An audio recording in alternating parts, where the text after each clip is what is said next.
The heavy sanctions the NBA plans to levy against Memphis guard Ja Morant for his second instance of displaying a gun on social media will be announced after the NBA Finals.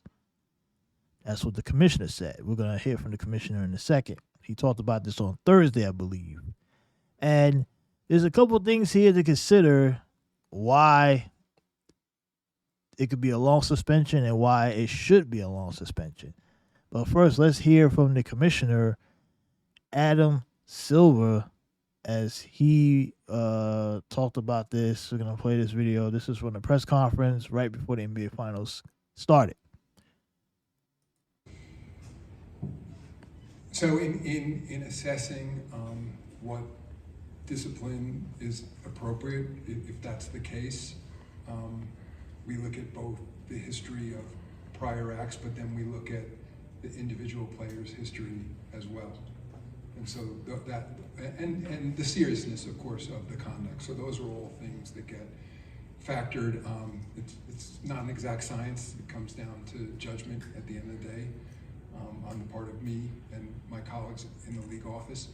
In terms of the timing, we've uncovered a fair amount of additional information. I think since I was still asked about the situation, I would say we probably could have brought it to a head now, but we made the decision, and I believe the Players Association agrees with us, that it would be unfair to these players and these teams in the middle of the series to announce the results of that investigation. And given that we're, of course, in the off season, he has now been suspended by the Memphis Grizzlies indefinitely, and so nothing would have changed anyway in the next few weeks. It seemed better to park that at the moment, at least any public announcement. And my sense now is that shortly after the conclusion of the finals. What Adam Silver has said there, we're going to talk about the different things that he mentioned, right? They work with the Players Association to come to an agreement on when to announce the suspension and when was best to do so. Also, the three factors here: history of prior acts, right? Which is slightly different from players' history. You're probably thinking, is that both the same? I don't look at it the same. I could be completely wrong here, but the way I interpret that was the player history, as in the history of the player, as far as because the NBA dealing with that player with the way they've reprimanded him in the past, right? So they already gave him a slap on the wrist last time when they told him, hey, you got a couple weeks off, go do what you got to do. He came back with this BS apology and an interview with Jalen Rose, and that was supposed to be his, forgive me moment, right? So that's the player history of, we already told you before not to do this, not to act in this way, and you doing it again. So that's when he says we're going to consider that. He basically disrespected Adam Silver in the league office. He said, F you don't mean nothing. He's laughed at them. So they're embarrassed. History, prior acts, meaning the actual events of the gun incident at the nightclub and his other incidents with the Pacer staff and the 17-year-old kid. All these have involved guns. So they're taking all that into consideration and the seriousness of these acts. Now, a lot of people out there saying, well, he didn't break the law. He's allowed to have a gun, Second Amendment, all this other stuff. This has nothing to do with Second Amendment because this is a company. This is a corporation, organization, the National Basketball Association, a $1 billion business who has the right to impose rules to their employees, which is NBA players. And you have to follow those rules, right? And you also have to not embarrass the brand. When you sign an NBA contract, you become a brand of the NBA. So everything you do, whether it be on the court, off the court, you are representing the NBA. And so they have a right to impose these restrictions on you to a way that doesn't make the league look bad. Now, if you want to go around and flashing guns on camera, you could do that as a non-NBA player or at another professional league, but you have to understand the business side of it. The NBA has to protect their business, their brand. Now, I think their business and their brand, I think it's a joke because they promote and encourage this type of behavior by the type of music they promote, the brand deals, and the people that they have around. that they want at games. So they play both sides of the token, right? 1 minute they're encouraging all this thug life stuff with the music and all the branding and the culture, and they understand that a large part of their fan base is into that culture, right? So they try to play both sides of the stick. How much money did they make off of Allen Iverson for years for his cultural diversity? I'm not saying Allen Iverson was a criminal or a bad guy. I'm just saying he had a crossover, right? Not a crossover like dribble. I'm talking about as far as his basketball skills and his street persona, right? With the long braids and the tattoos. The NBA has embraced this type of culture, so they monetized off of it. They made billions and billions of dollars off of NBA players or street life type guys with that persona. So are they kind of hypocrites in the sense of, hey, don't embarrass us, but we will monetize you? It's kind of like the music industry, right? Those guys monetize off of, I'm going to kill you, N-word, beep, beep, beep, right? And then with these rappers, and they give these people millions of dollars to act like a thug, and then, then they get criticized. So it is kind of hypocritical, but that's what happens when you sign an NBA contract, right? It's just, it is what it is. It's just like with the whole alcohol. Hey, don't drink and drive. Don't do this. Don't do drugs. And then they promoting alcohol. They sell all the games or gambling, right? Gambling's evil, bad for you, but then you can gamble. So it's like these industries, they'll make billions of dollars and they don't care. So the problem is they don't really care about the fans being this type of way. They want to try to have a open space for every single group to come in, but they don't want their players that are the face of the league. And Ja Morant is considered a guy who is the future face of the NBA in many eyes because of his athleticism, his talent, and he's not going to be in Memphis long. At some point, he'll end up, I think he was going to be on a path to end up in one of the bigger markets. So it's going to be interesting to see how the NBA deals with this because, like I said, I think they should lay down a smackdown. And I'm only saying this from, if you want to have the players respect you again, because clearly they don't respect the Adam Silver at all. And the league office has to put a wedge between, hey man, you guys gotta follow our rules. And we might be hypocrites in the process, but you still gotta follow our rules, right? Because they are the big NBA. So I think that a 1-year suspension probably should be the minimum. Now, some people are saying that's going to be too much. Some people are crying and saying he shouldn't get nothing because it's illegal to carry a gun. It's not about the gun itself. It's not about if the gun is legal or not. That's not about that, right? This has nothing to do with Second Amendment. I wish guys would just leave that out of it. Do not make this about Second Amendment. This is not about that. This is about a guy who has just been reckless and is embarrassing the NBA. This is an NBA issue. This is not a law issue that has nothing to do with politics, has nothing to do with a guy being black or not. Like, it has nothing to do with that. I've also heard some people talk about, if he was out hunting and had pictures on Instagram, nothing would happen. No, it has nothing to do with none of that stuff. It's just this guy just hasn't learned this lesson, and he basically ignored the NBA and said, I'm going to do what I want.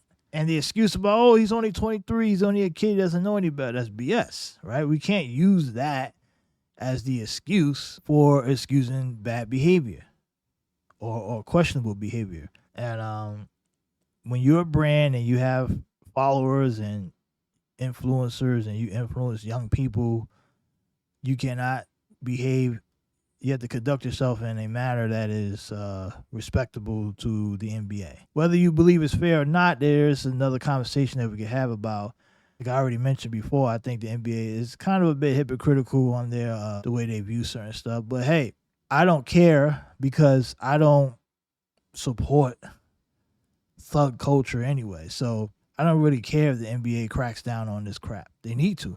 I could still call them hypocrites for promoting it and encouraging it, but then at the same time, they're going to want to crack down on these type of behaviors. If they really want to be serious about their image and their brand, they need to stop playing that music in the arenas. They need to go back to the days when they played good music at the arenas. They need to stop giving promos to these rappers when they're trying to sell a match, right? Stop using the music. Completely wipe out the culture, completely out of the NBA. No music, no tattoos, none of that crazy crap. If they're really worried about their image being embarrassed. So that's why I don't think Adam Silver's going to go as hard as some people think, because I think there's going to be a bit of a hypocrisy. But I think they should go all in. And why I believe that a long-term suspension would be beneficial to everybody involved, including the NBA here. Because hear me out. If they suspend him for a long suspension, like a year plus, yes, the fans will be upset initially. That's not right. He only got that because he's black. Like, you'll see a bunch of that. That'll go away within like a few weeks. Because a lot of NBA fans now are already talking about how John Morant's a fool, he's dumb, he's blowing his money. So some of those people will probably come back to Ja's defense if the NBA over-suspends him. But that's good because, one, Ja will be out for a year plus. His body will be rested up. He'll hopefully mentally be rested. He'll come back.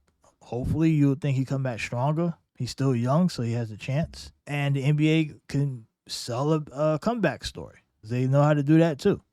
So it's a win. They get to monopolize after they'll suspend him for a long time, which they should. And then they get to monopolize off of it.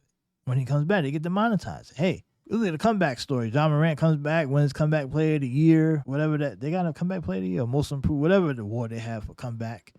This guy takes a year off, does a whole bunch of charity, does a bunch of kissing babies, shaking hands, all that stuff that they do, rebuilds his image off the field, off the court, and then come back to the NBA. The NBA can sell that story because while he's suspended, the NBA still owns him, right? So anything he does that's great, the NBA is going to take advantage of that. So a long suspension will benefit the NBA and hopefully John Morant. The fans will be upset. Some fans will be mad because they'll think it wouldn't be fair, but they'll get over it.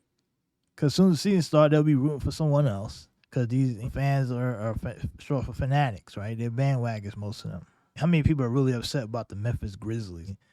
It's not like the Grizzlies will be one of the popular teams in the league. I think this is another reason why this suspension, the NBA can get away with a longer suspension because he doesn't play for a major team. He plays for the Grizzlies. Who cares about the Grizzlies? Not many people. Now, if he played for the Lakers or the Knicks, it would have been a bigger spotlight on this, and Adam Silver would have had to tread it carefully. But he plays for the Grizzlies. And maybe him playing for the Grizzlies may help him in not getting as long as a suspension as he probably would have gotten, right? It could work both ways, right? So we'll see. I think it's going to be like a year. But would I be shocked if it was less than a year? I would be, because Adam Silver has not proven to be a tough commissioner at all. I wouldn't be shocked if it was less than a year. It should be at least a year or more. And the reason why I say that is because I think if Adam Silver really wants to be tough and show that he's not some pushover, he needs to lay down the law. But he won't. If I had to guess, I would say it would be under a season. I would say, like, if I had to really guess and place a bet on it, I would say it would be probably a half season. It would be between half season and maybe 3/4 of the season or something like that. That's what I would have to presume, because the guy's he's not tough. He's soft. Now, David Stern would have hit this guy with a 1 year at minimum, right? So the question is now, should the NBA have a 3-strike rule like the MLB does with performance enhancements, right? Should there be a 3-strike rule? Now, I don't know if they're going to do that, because you know how that goes. If they tried that in the NBA, everyone would flip. 3-strike rule, that would sound like some kind of racist thing. They would make it about race. And that's why I think that the suspension won't be as large as it should be, because they don't want to, the NBA could be, people are going to try to call it racist, all this other stuff. Like, it's just going to be crazy. So they want to be like, we're going to hold off and wait, and probably maybe by the time the NBA Finals is over, we'll come in with some BS. We'll suspend them half a season and instead of a full year. But I don't know. I don't know what you guys think about John Morant's suspension. How much you think he should get? What you think he will get? Or if you think he should get suspended at all. Because some people out there think this guy doesn't deserve a suspension because they think he didn't do anything wrong. Those people are complete fools. But hey, people are entitled to their opinion just like everyone else. So let us know in the comments what you think about John Morant's facing heavy suspension. Subscribe to the channel. Forget, man, I will be doing another video soon. We got a couple coaching updates around the NBA, and we'll talk about that as well. Sports page run by sports fans. Peace.